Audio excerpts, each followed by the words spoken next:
شروع کرتا ہوں اللہ کے نام سے جو بڑا مہربان نہایت رحم کرنے والا ہے۔ 23 جولائی 645 کو جب یزید پیدا ہوا تو اس کی ماں میسون کی طلاق ہو گئی۔ میسون اپنے بیٹے یزید کو لے کر اپنے قبیلے کلبیہ چلی گئی۔ کلبیہ قبیلہ ابھی نیا نیا مسلمان ہوا تھا، جس کی وجہ سے ان کے رسم و رواج اور رہن سہن ابھی بالکل عیسائیوں جیسا تھا۔ چنانچہ اسی عیسائیت کے ماحول میں یزید کی پرورش ہوئی۔ یزید بچپن سے ہی بندروں کو پال کر ان سے کھیلا کرتا تھا۔ جب بڑا ہوا تو اس نے شراب پینا، شطرنج کھیلنا اور بے حیائی کے کاموں میں بھرپور حصہ لیا۔ آج کی ویڈیو میں ہم یزید کی بدترین اور عبرت ناک موت کا ذکر کریں گے۔ پیارے دوستو، انتہائی مخالفت کے باوجود بھی یہ 60 ہجری کو تخت نشین ہو گیا۔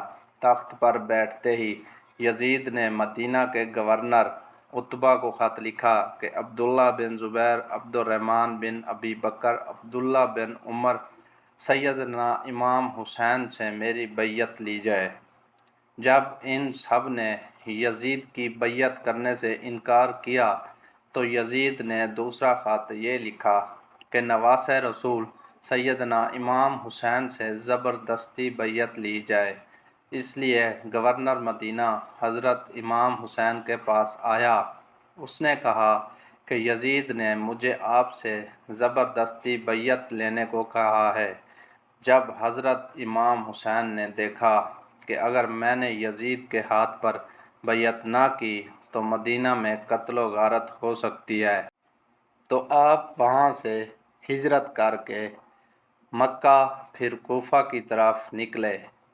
حضرت امام حسین کے ساتھ آپ کے گھر والے اور کچھ اصحابہ کرام بھی موجود تھے، لیکن 18,000 کوفیوں نے حضرت امام حسین کی بیعت توڑ دی کہ جس کے بعد میدان کربلا کا واقعہ پیش آیا۔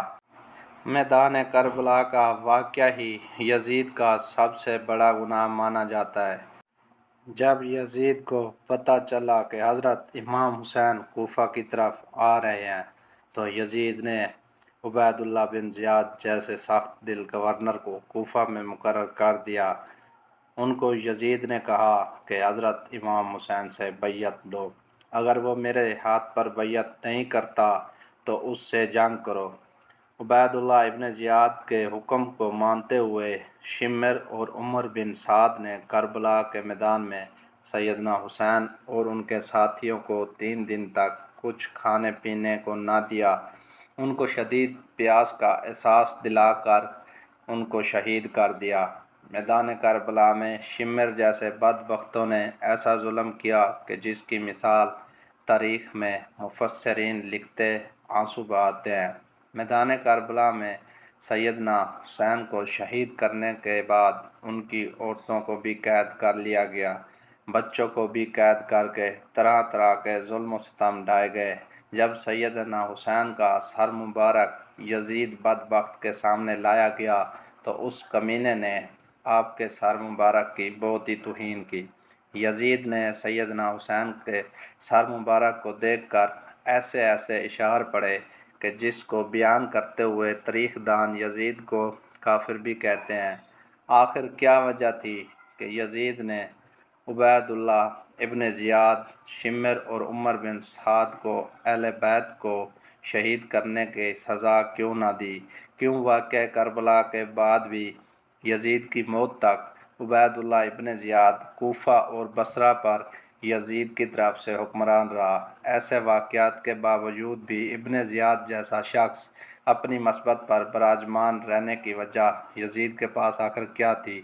اب 63 ہجری میں مدینہ کے لوگ یزید کی بیعت توڑ دیتے ہیں تو یزید فوج مدینہ پر حملہ کرتی ہے، جسے واقعہ ہرا پیش آتا ہے جس میں 80 صحابہ کرام مہاجرین اور انصار میں سے 700 تابعین اور اس کے علاوہ 10,000 مسلمانوں کو بے دردی سے مدینہ میں شہید کیا گیا۔ صحیح مسلم میں ہے کہ 3,319 سے لے کر 3,333 تک یہ 15-20 احادیث ہیں جن کا لب لباب یہ ہے کہ آپ صلی اللہ علیہ وسلم نے فرمایا، جس نے اہل مدینہ کو ڈرایا، اہل مدینہ کو دھمکایا یا مدینہ والوں پر ظلم کیا، اس پر اللہ کی لعنت، اللہ کے فرشتوں کی لعنت اور تمام لعنت کرنے والوں کی لعنت۔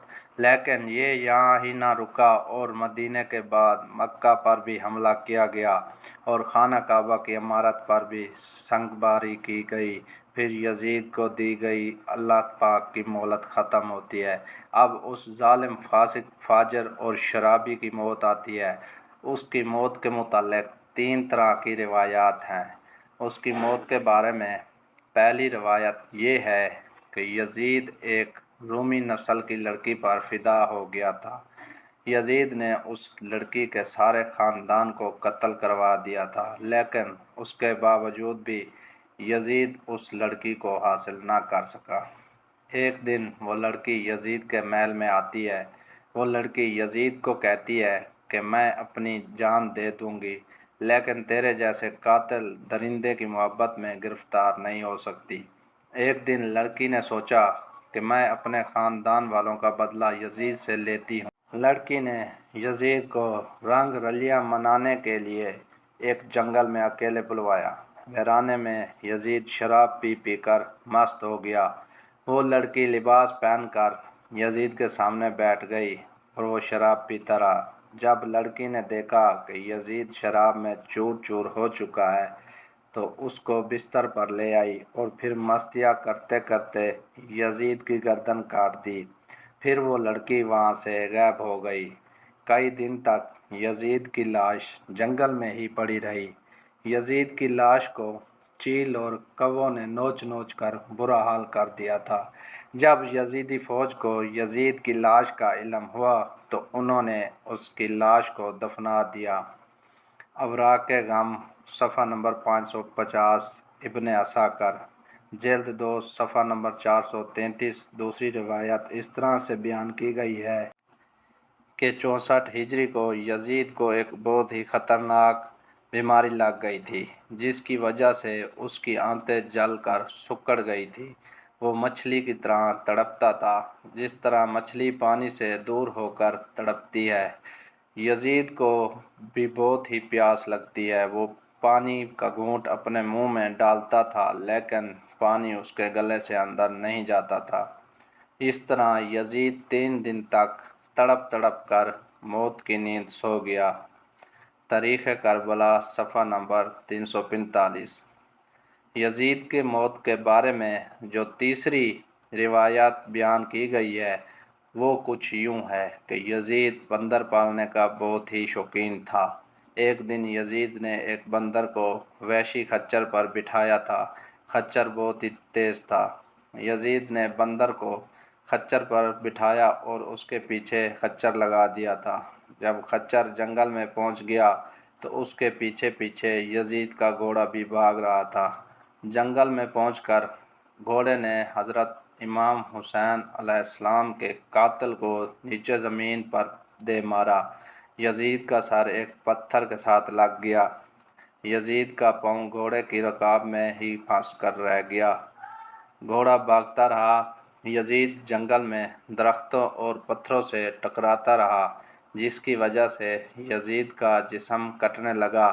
جب یزید کی لاش کو لوگوں نے دیکھا تو وہ کہنے لگے کہ سیدنا حسین کو شہید کرنے کی سزا یہی ہونی چاہیے۔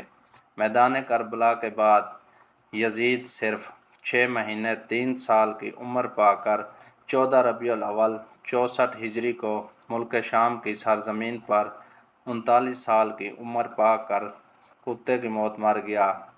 آج بھی اس کمینے پر عرش و فرش والے لعنت بھیجتے ہیں۔